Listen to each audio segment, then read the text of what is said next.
Scott, it's a pleasure to meet you. Happy to meet you, Brock. Thanks Thanks for for doing joining this. me here today. Um, Tell me a little bit about yourself. Currently I'm Hawaii based. I've been here for about 4 years on Oahu. I came in January 2020, so I guess right before the pandemic really took over. Um, and yeah, I've had to be really flexible about what I think about as far as work and income. I support our local church, our regional church here. So I'm a Seventh Day Adventist. And so we have what's called a conference, and I help to look after some of the young adults, and I help with youth programming. I also help lead worship in some different churches and stuff like that. But it was really during the pandemic. I was making a hot sauce for a few years. At some point, Mm. I was actually at a market selling the sauce, and I realized I like to talk to people about hiking um, quite a bit, hiking around the island, some of my favorite hikes, and I realized that I bet I could make a game about this. So that's when my interest in games and game design really took off, was from that thought, and I've just been working sometimes as I drove Instacart for about a year while I've been here. Now I'm a substitute high school teacher, but I get to spend a lot of time learning and teaching games and designing games. So it's been pretty random, but it's been really good. Wow. Yeah. So where were you before Hawaii? Um, I've moved around a lot, but just before Hawaii, I was actually finishing up a PhD in education at the University of Buffalo. That's where my family's from, in upstate New York. Um, that was, yeah. Uh, I lived in Michigan for a few years. I was in Taiwan for a couple of years teaching English. Studied for my undergrad in Tennessee. So I feel like I've jumped around quite a bit. Mhm. So I'd like to dig in a little more. How did you get to Hawaii? Was it a job thing, a mission thing? Was it just a whim because you like hiking? So I've loved summer camp for a long time. I grew up Yeah. going to a summer camp in the mountains of the Adirondack Mountains in New York. I started working at camp when I was 17, and then I've worked total 17 or 18 summers. And the first summer I was in Hawaii, it was 2019, and I came over to help with a camp. Um, we have a small Seventh Day Adventist camp up on the west side on Oahu, and I came, helped out for, actually, I ran an escape room. I've Oh, cool. designed like 3 or 4 escape rooms for summer camps. And so I came over for the summer, had a good connection with the director, and he is the youth director of the region, the Hawaii Conference. He was at that time. He's now the president. And uh, I so I was here for the summer. I went back, finished my last semester at the University of Buffalo, and then it's weird to graduate in the middle of the school year. Yeah.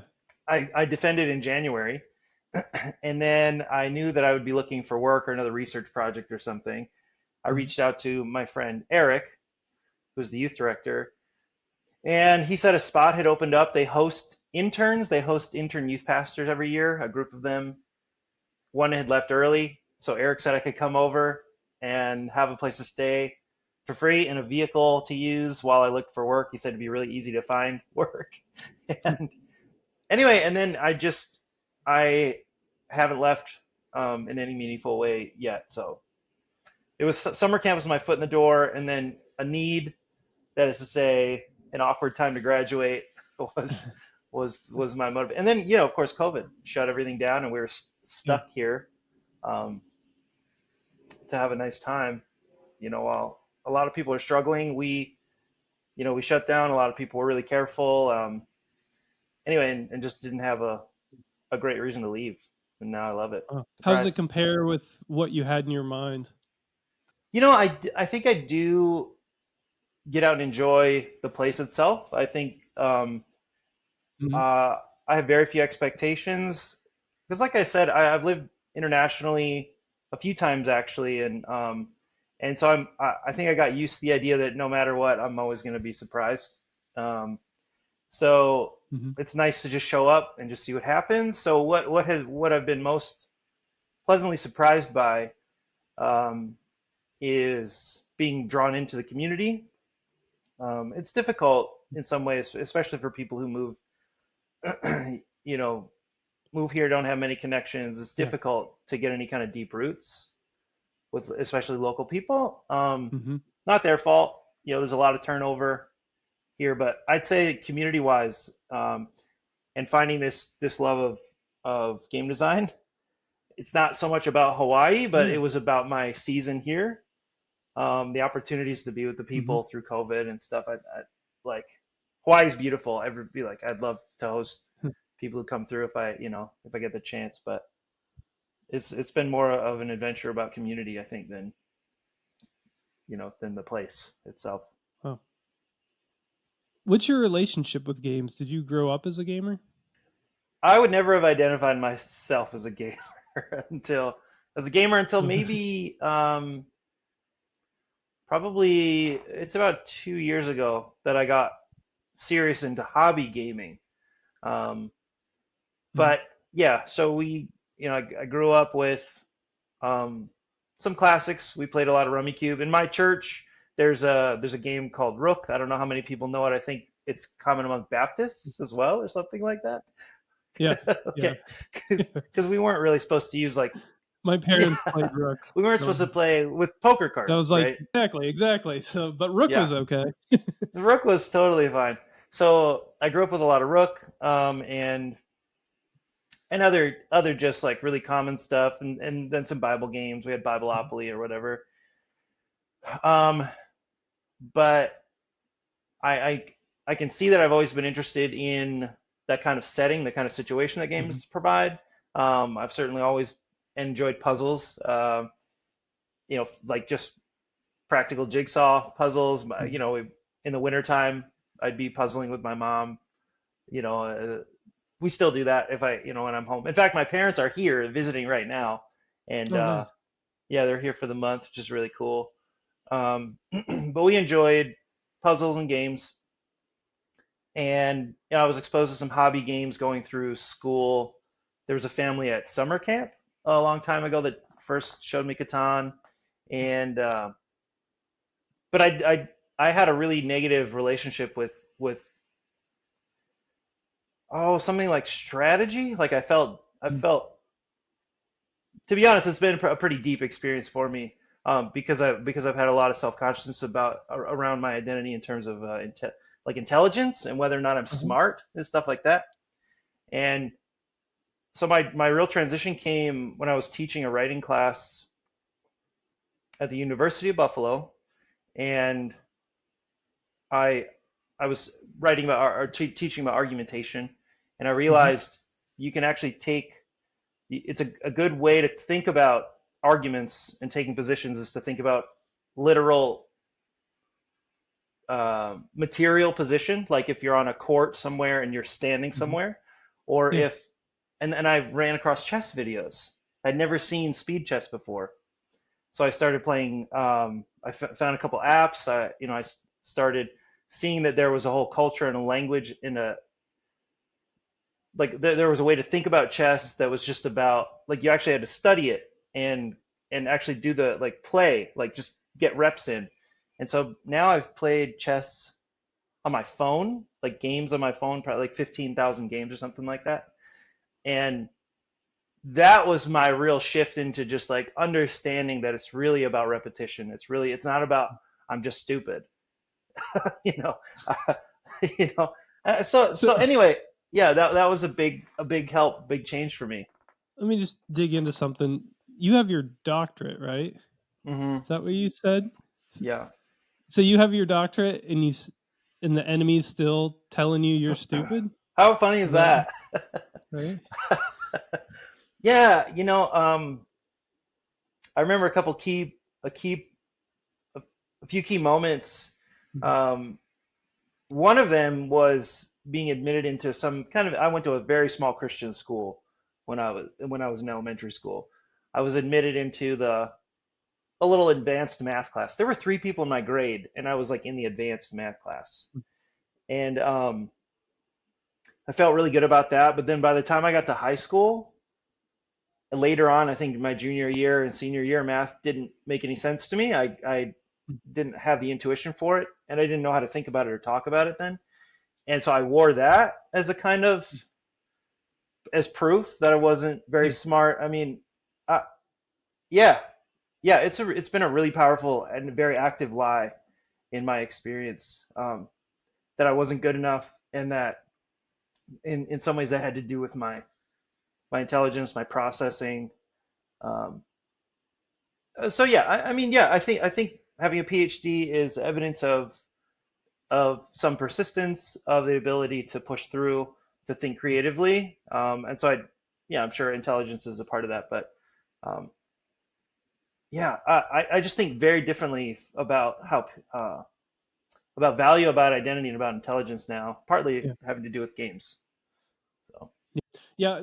I had a decade plus long stint where I was just wrestling with identity and God. Had to do some real deep work on me, both on the success side and on the failure side. Kind of two sides of that coin. But so I understand. I understand like all the different lies enemies tries to tell us about identity and who we are and stuff. So yeah, I really appreciate that language. I appreciate you bringing that into the conversation, like, because I do believe that stuff. It's their lies. I mean, I think people are different. I think we have some different capacities and capabilities, but man, it's one reason I'm very passionate about games is seeing people build, readjust their sense of identity and their understanding of themselves. Um, because I think games, wow, that people have such a often a fraught history with games. They've had a hard time with games or relating to games, and so it's cool to actually move somebody through the process of like introducing them to an experience that they can enjoy, where they can build confidence, where they can see that like they can participate and have a nice time, and it's not everybody's going to be friends at the end of the game, and like, but yeah, to actually tease out some of these long standing issues people have, like games bring that stuff out, and I love working with people through those experiences. yeah, it's beautiful. That identity piece is what I use as the entrance way to conversations about God a lot, Mm, especially when I go to like game developer conferences and stuff. It seems like all the creators in one aspect or another are like struggling with identity and worth and stuff. So yeah, yeah. You know, in my, now I'm comfortable calling it gaming ministry. Mhm. I have not been especially explicit with people. I mean, people know that we meet beforehand to have. I host a game night every Monday night. Now we have a Okay. small team. There's like a core group, and it's been really good. We had last night we just celebrated a little St. Patty's Day thing, Nice. and we had 30 to 40 people there, Oh wow. and it's beautiful. It's great. Like I haven't. They know that we meet beforehand to have a little prayer time now, and we have spiritual conversation. And it's available to anybody who wants to join. But I've just found like, yeah, it's I don't really push that conversation, an explicitly spiritual conversation. I imagine Yeah. you and anybody in this audience are pretty sensitive to that, knowing that we're walking into a really complex social setting when it comes to gaming and the gaming culture. Um, Mhm. but man, it's cool to be the light and encourage people through difficult moments Yeah. when they're sitting at the table. Or we had one a good friend of Mhm. mine. I don't see him a lot, but he got real upset, slammed something, and walked out one night. And that is an opportunity to remind people that their identity is not wrapped up in their performance, whether or not they know God's behind that idea.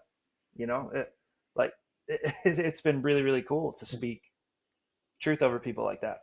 Yeah, games are this beautiful vehicle uh to just be with people, right? And to just Yeah, to be yourself and to create safety and intimacy. And yeah, yeah, that's what um I think it just naturally happens, right? The ministry and stuff. I don't force it. Just Yeah, being with the people, loving them, and enjoying the experience together. And right. life moments like getting upset at the game, like happen, right? And or other difficulties. You share life. You start talking when you're Yeah. around a table, right? And you feel safe and you're having fun, and those other parts of life come out naturally. So, I think that's a really nice way to look at games, and I've been thinking more. But in fact, I saw you gave a presentation. What was I forget? Are there too many games or whatever? Something like mhm. that. Or we have a really good way to minister to our culture right now, or so I forget exactly the wording there, but I just preached about games for the first time 2 weeks ago, Oh, cool. and and so it was actually really fun to think about the value of what we do on a spiritual level, on a social level. Um, And one thing that has become really clear to me is games produce a good game. I think is meant to produce difficult moments, Hmm. and where you have to make tough choices, and you have to be flexible. You have to negotiate. You have to, you know, I think games pack life experience. You said it. They pack life experiences into really small spaces, and so Yeah. people literally go through grief. They go through surprise. Hmm. They go through all these things. And I think one of the most powerful messages we can send to somebody is we'll be with you through that. Yeah. We'll sit with you through those difficult moments, whether it's at the table or not. Like I'm okay if you're frustrated right now. Like we'll get through this. We'll get to the end of the Hmm. game and we'll still be fine. And that is a really, even if somebody's not really, even if they see games in a kind of a light way or as a surface shallow experience, we're still sending that message. We'll sit Yeah. with you through your difficult moments. And I think that's very, very powerful. Hmm. So, was designing the escape room experiences, was that your first kind of endeavor into game design then? So at summer camp, there's a lot of spontaneous game design. You could call it that. Sure. Um, so Hmm. that's you have Yeah. 15 minutes with your boys' cabin. What are you gonna do? So I think it really is the setting of summer camp in general that I think produces that kind of creative. It's the pressure that produces that sort of creative response. Mm, To like, how do you yeah. entertain? How do you get 12 boys to solve problems together right now in a way that they find interesting? Hmm. Um, so there's that. And again, even like leadership opportunities in camp, like one of the really important moments for me was we were doing reaccreditation, which does not sound very game-like. Um, but it was that summer that we totally reorganized the staff. So I saw a puzzle in how to fit the staff together.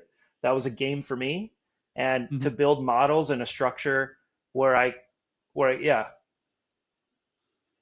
to essentially piece things together. It's puzzle like, it's game like. But then yeah, for Yeah. sure, escape rooms have been super fun to work on. Uh,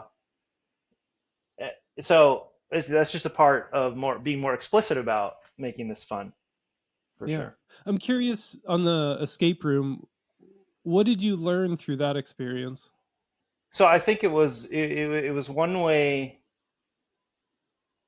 to enjoy highlighting that I like storytelling, and that we can. It was a way to show myself Hmm. that um, I can integrate. Um, it's a kind of time pressure issue where now it's spring and you need to have ideas for this, and so go to the Goodwill, go to the thrift store, and look Hmm. at stuff and see if you can see puzzles in there. See if you can find boxes that need locks. See if you can, what can you do with this, Uh, um, four colored lock? Like, what can you do with that? And I think it was just an exercise in knowing that I'll see things come together, mhm. and that the best way to to to make the world make sense is through stories and the setting, the context. You can. I think that was really good practice. It was just seeing, yeah, See, we can integrate this really random junk by telling a story about it and putting people in the Yeah. middle of that. I think that was really good. Of course, there's really practical stuff in building puzzles. Like how do you communicate when a thing is supposed to be useful and not useful? How much where do you turn the dial in red Mhm. herrings? You know, Yeah. how much do you make people waste their time? Um, so there's a lot of good, just like cool, just problem solving, just and having the confidence to get through it and knowing that I will. So a lot of cool stuff about escape rooms. Yeah. Each year at CGDC, the last couple of years at least, at when we've been in Azusa, there's a escape room that we've done, and it's really a fun experience. Yeah, Um, just getting going as a group and seeing how different people think and working together, and yeah, especially the different age ranges, it was yeah. really fun. I love that. And oh yeah, the young kids are very tiring because I wanted them to get through. I actually built the room so that the teens could, that it would be challenging for the teens. So Mm-hmm. we have that range too, from like 7 to 17. And then of course the staff go through and I want them to have a good time. So it was very, very interesting to see, just like you're saying, the variety of personalities in the room, and then try to guide that and facilitate that experience is a really fun challenge. So what else have you? I mentioned a hiking game. That was my Yeah. that was my teeth cutting experience, Uh-huh. and I think really really valuable. It was through working on the hiking game that I started joining like online playtesting. Mhm. Um, Incredible value, like just learning the tools to build, to use tabletop simulator, finding, kind of learning what of my thinking to trust and what of it Mhm. to uh, divest, what to, how to take criticism. I mean so that was Yeah. really useful for me early on. But at some point, so I was working on a hiking game. I started working on a surfing game because I'm right here, and there's a setting I really love, and there's a family I really love, and I wanted to build a game around them in that place. Oh, cool. Um, at some point, I was exposed to really elegant games, and so I started making a one of I was it was a game about sloths in trees, and no, but then I got I've been talking to friends, trying to invite friends to my game. We've been doing this game night thing on Mondays for over a year and a half, and a friend of mine, I've gone and helped with game nights at her church and stuff. She sent me a photo of a game she was playing with her boys. The Life of Christ is a trivia game, I think. Hmm. Um, and I just clicked for me that I could do way better than that. so, so honestly, from that moment, then I really started focusing on Bible-based games. So the Bible is setting, the Bible is content, um, and using like hobby gaming mechanics in those Bible settings. So that's what I completely dove into that. Um, so now, yeah, that's what I spend most of my time on. As you've been learning how to do game design, have you come at it from like a academic standpoint or just kind of a hands-on standpoint? What kind of tips and things can you share with people? It's interesting you say academic. I think what's been really nice is porting in, like letting my previous experiences translate into game design. Because I was writing songs since elementary school, for instance. Hmm. Um, so and then I told you I had this sauce. I made a sauce and I sold the sauce for a while. So I've been involved in like creative Yeah, yeah. production, producing creative material for a really long time, whatever that is. And um, I think that's a real advantage because I'm used to the really painful process of cutting good ideas, Mm, yeah. um, the killing babies, however you want to talk about it. Like I've dealt emotionally with that since elementary Mhm. school at least, and so for me, it's not so painful anymore. Um, I think that's the biggest thing is people realizing they have too many good ideas. Um, Yeah. and yeah, we're all in the middle of that, right? Like, oh shoot, looks so good, but it doesn't work anymore because I changed this one little thing. Um, but academics, like even I realized I do have a number of what I think of as advantages. I don't know what everybody else is up to. I don't know what they're into, but when I see the way I can engage game and game design, like one thing is I started making this roll and write for a for the youth leadership program development program in my church, Mhm. and a big part of that was number one, like taking criticism from some of the virtual playtesting people, like the professionals. I mean, they're so good. I don't know if Yeah. you've been in that Discord server group, Uh-uh. but they are amazing. They meet twice a week. So I brought my Oh. Pathfinder game. It's called Pathfinders. You can imagine there's some trademark problems Mm. um, with that game and the name. But the first thing was them. One of them in particular saying this game, and so I had a card game, big board, and all this stuff. And this guy said this game is not fun. And Mm. I've been around him enough to know that like he knows what he's talking about. And Mm. so to completely, he said, just basically start over, look at the theme. I had a like think about how theme and mechanics are married, and so I started over the white sheet of paper that day after we hung up on that call and turned what was a card game and board game into a roll and write, realizing just like these light bulbs just seeing like, yeah, I don't know why I didn't realize this before. So Killing a Baby, which was this board game I'd spent already a few months on, Mhm. was awesome. And then again, I'm still thinking academics. I hope you're okay. I hope we're okay on time. I'm just having a nice time. I Oh don't yeah, know I got what. plenty of Okay. time. No. um, so I know what it's like to like study the literature or go read the literature. Hmm. And Yeah. so it was actually really fun to go to BGA and just go through every single roll and write they have and just see what people are up to. Like, what are the Mhm. ideas that are current? How, and then I bought several roll and writes and I just so immersed myself in that genre.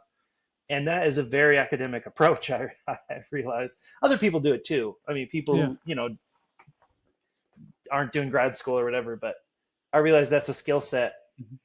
Taking pieces of what is current and well known and well understood and being able to remix, that is maybe one of my strongest skill sets is like a remixing ability, like just seeing what's out there, studying it, and then reassembling it. I feel like that is super valuable. And Mhm. so people who just insist that their ideas are original and all that stuff. Now my insistence is, I would like for you to play 300 games before you come to me with that game idea. I would like that to happen. It's not going to happen, Mm. but I would like that to happen. Go Yeah. study, go to school, Yeah. go to game school for like 2 years if you can, and then let's talk about your game idea. That's not going to happen, but that's been Mm. really cool. Anyway, there's a lot I've really um,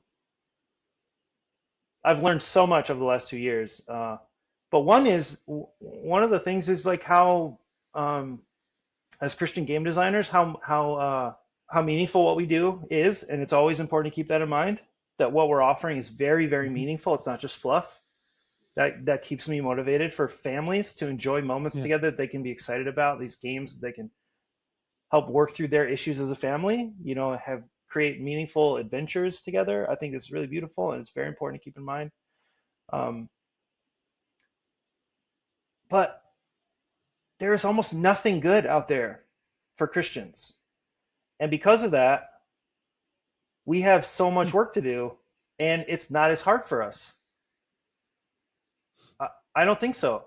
I mean, like trying to design a zombie game or a superheroes game or something, Mhm. that's hard. It's going to be hard to stand out. But a friend of mine, the red ocean versus blue ocean analogy, like, man, Mhm. it's so hard for those mainstream designers to stand out. But for us, the ocean's blue. Like, there are very few people doing what we're doing.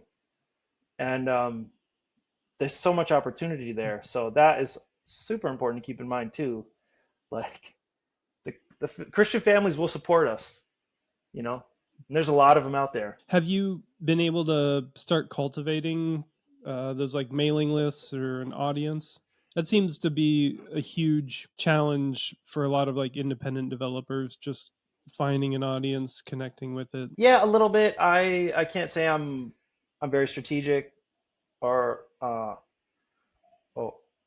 or especially talented in that way. I do like I like engaging with people, and so I did the whole make a Discord server thing a couple of years ago, Mhm. and then now I'm learning from Jack about just being intentional about creating a Facebook group and having people in there to dialogue with. I don't, but no, no I'm not. I don't have like a good process for funneling or getting email addresses or anything like that. Um, but I know I need to be careful about that, and I should be more intentional. Um, I think this is another kind of advantage I have, which is that at least I think, well, I'm testing it this summer. I will be testing this, what I'm about to say. Mhm. But the Seventh Day Adventist World Church is a fairly closely knit group. Um, Mhm. and so my parents have been a part of Pathfinders, the youth leadership program for forever since I was, before I was born. And I know quite a few people in that space and that, who are Mhm. leaders and stuff. So I have this Pathfinder game um, that I'm taking to this massive event in August.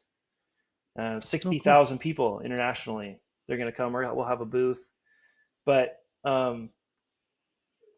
Is that in Hawaii? Where is that? that's going to be in Wyoming. Oh, And anyway, so I think exposure is going to be a little bit tricky, but not as difficult as it might be for some Christian game designers starting with very few. Um, I don't know how to say that, but I'm very fortunate to know some well-connected people, and mhm. so we'll just see. We'll see what happens. I'm not saying like that Yeah. means everybody in the world is on my email list, but yeah, I'm very confident, and I'm excited that this game is going to do pretty well with such a niche audience. Um, Mhm. and then from there, I do hope to build, more of a network and community mailing list, all that kind of stuff. So you have a pretty diverse background. I mean, you're entrepreneurial, you also have a lot of academic experience. What role do you hope game design fills for your future? So I can see the path to games becoming a pretty reliable income, and I know that's very unusual, and I wouldn't want to, like, it's not like I'm necessarily implanting a flag Mm. on that yet, but because of the encouragement I've had from Jack Dunbar, New Kingdom Gaming, um, and now that I'm getting a sense for what makes games fun, Mhm. um, and with my relationship to the Adventist community, with my naive confidence and asking people Mhm. questions about helping me with my Christian games. Um, I yeah, I think that and the people I work with, we can produce some really good stuff, and that families will really connect with, and so I can see it Mhm. being a pretty a reliable income at some point. I can tell you where it fits right now. Like I said, I'm a substitute high school teacher, and what that looks like is a teacher leaving me maybe a worksheet to have the students do, and after 15 minutes, 20 minutes, they're sitting there on their phones. So that means I take Mhm. games into the classroom. I teach games. I have them play test my games, or I'm working on my laptop, building gaming events, designing games.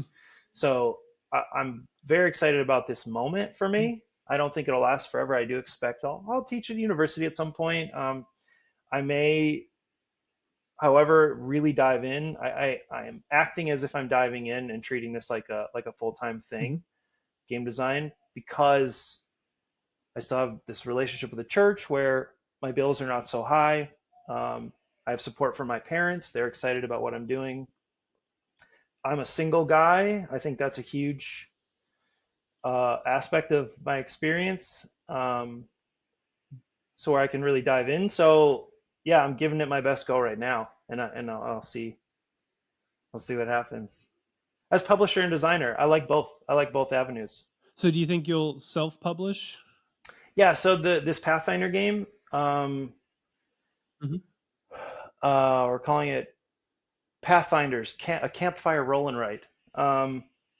So that one, I'm just moving forward in self-publication because I don't think anything exists that would want to deal with my niche as I can. Um, Hmm. so like again, it's specifically for one organization in our church. That's it. Sure. So at the same time, um, what's been really cool is seeing the popularity of this organization, not just in the US or North America, but around the world.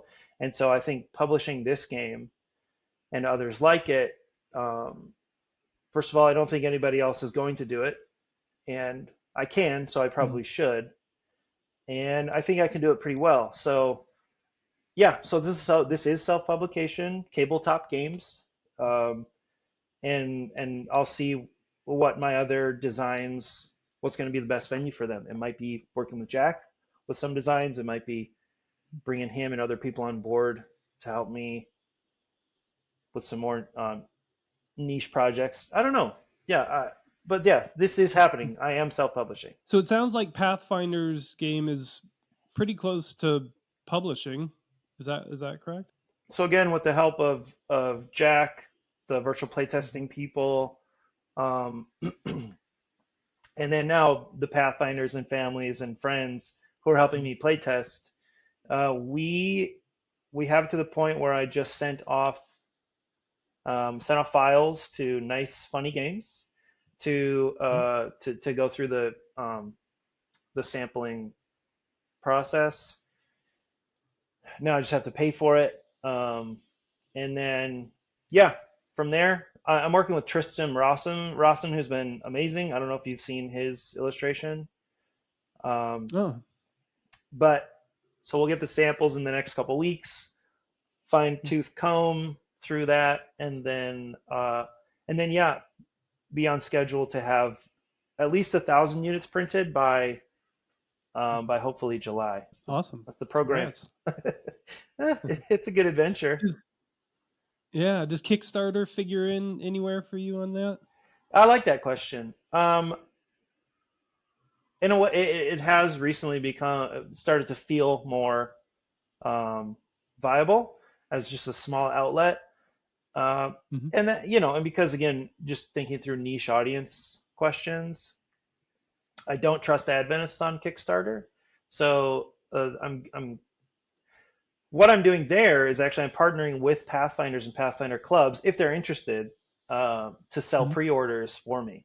So I'm giving Nice. 25% of the sales they make back to them, and that's just as a kind of mutually beneficial strategy Yeah. to spread the word and for them to earn money to get to this event.